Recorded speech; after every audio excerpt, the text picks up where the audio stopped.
আজকে এখানে আমি কিছু হচ্ছে যে বাক্য বাংলায় বলবো, আপনারা একটু ট্রাই করবেন এগুলোকে ইংলিশ করতে। কেমন? আমাদের দৈনন্দিন জীবনে অনেক কাজ করতে আমাদের সমস্যা হয়, বা আমরা কাজটি করতে পারি না কোনো না কোনো কারণবশত, বা এই কাজটি করতে কঠিন লাগে, এরকম লাগে আমাদের অনেক ক্ষেত্রে। সো এই টাইপের কিছু বাক্য আছে, বাক্য বানানো যায়। ওটা ইংলিশে হ্যাভিং আ হার্ড টাইম একটা টোল আছে, ওই টোলসটা ইউজ করলে আমরা বাক্যগুলো তৈরি করতে পারি। আচ্ছা, তাহলে আমি যদি বলি যে এই বিষয়টি বুঝতে আমার সমস্যা হচ্ছে, তখন আমরা কি বলতে পারি? I am having a hard time understanding this topic. আমার এই বিষয়টি বুঝতে সমস্যা বা কঠিন লাগছে। আচ্ছা, আমি যদি বলি আমার সকালে ঘুম থেকে উঠতে কঠিন লাগছে, I am having a hard time waking up early. আমার ভোর সকালে ঘুম থেকে উঠতে কঠিন লাগছে বা সমস্যা লাগছে বা কঠিন বোধ হচ্ছে, এরকম। তারপরে যদি বলি যে আমরা ধরেন একটা হচ্ছে রেস্টুরেন্টে খাবার খেতে যেতে চাচ্ছি আজকে, সো আজকে ক্লাসের পরে আমরা সবাই একটা রেস্টুরেন্টে খাবার খেতে যাবো, কেমন? এখন আমরা একটা রেস্টুরেন্ট খোঁজার জন্য দায়িত্ব দিলাম হচ্ছে কারে? এই যে ফারজানাকে দায়িত্ব দিলাম। এবং ফারজানা বলে আমার তো রেস্টুরেন্ট খুঁজতে কঠিন বোধ হচ্ছে। তখন ফারজানা এই কথাটাকে ইংলিশে কিভাবে বলবে? তখন সে কি বলবে? I am having a hard time finding a good restaurant. Good restaurant sir. এই বলতেছে স্যার আমার একটা ভালো রেস্টুরেন্ট খুঁজতে সমস্যা হচ্ছে বা আমার কঠিন বোধ হচ্ছে, কারণ এখানে তো অনেকগুলো বড় বড় রেস্টুরেন্ট আছে।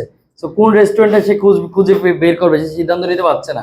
তখন সে বলবে কি I am having a hard time finding a good restaurant. Finding a good restaurant. আমি একটা ভালো রেস্টুরেন্ট খুঁজে বের করতে আমার কি হচ্ছে। আচ্ছা, তখন আমি ধরো এখানে কারোর একটা কাজ দিলাম, যেমন হচ্ছে যে ভিত্তিকে একটা কাজ দিলাম, বললাম যে ভিত্তিকে কাজটা শেষ করতে দ্রুত। এখন সে কাজটা করতে গিয়ে দেখতেছে তার কাজটা কঠিন লাগতেছে, তখন সে কিভাবে বলবে যে স্যার আমার এই কাজটা কমপ্লিট করতে কঠিন বোধ হচ্ছে? তখন সে কিভাবে বলবে?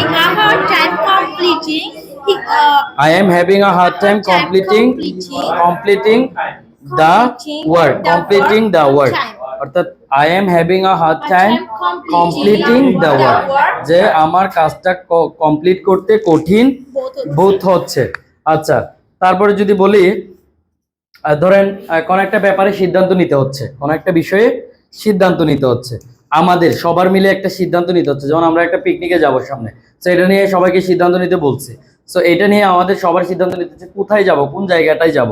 সো এটা যেহেতু আমাদের মধ্যে সমস্যা হচ্ছে, তখন আমরা বলতে পারি যে স্যার আমাদের সিদ্ধান্ত নিতে কঠিন বোধ হচ্ছে। তখন কি বলবো? we are having hard time making decision. We are having hard time making decision. আমাদের এই সিদ্ধান্তটা নিতে কঠিন বোধ হচ্ছে। তাহলে এই যে সিদ্ধান্ত নিতে কঠিন বোধ হওয়া, এটা আশা করি আমরা এখন থেকে ইংলিশে কথা বলতে পারবো। আচ্ছা, ইন্ডিভিজুয়ালি যদি কাউকে জিজ্ঞেস করি যে আমার এই টপিকটা বুঝতে সমস্যা হচ্ছে, তখন কিভাবে বলবা? I'm having a hard time understanding this topic. I am having a hard time understanding this topic. আচ্ছা, আমি যদি বলি যে আমার ইংলিশে কথা বলতে সমস্যা বোধ হচ্ছে, I'm having a hard time speaking English. I am having a hard time speaking English. আমি যদি বলি আমার সাঁতার কাটতে সমস্যা বা কঠিন বোধ হচ্ছে, I'm having a hard time swimming. I am having a hard time swimming. I am having a hard time swimming.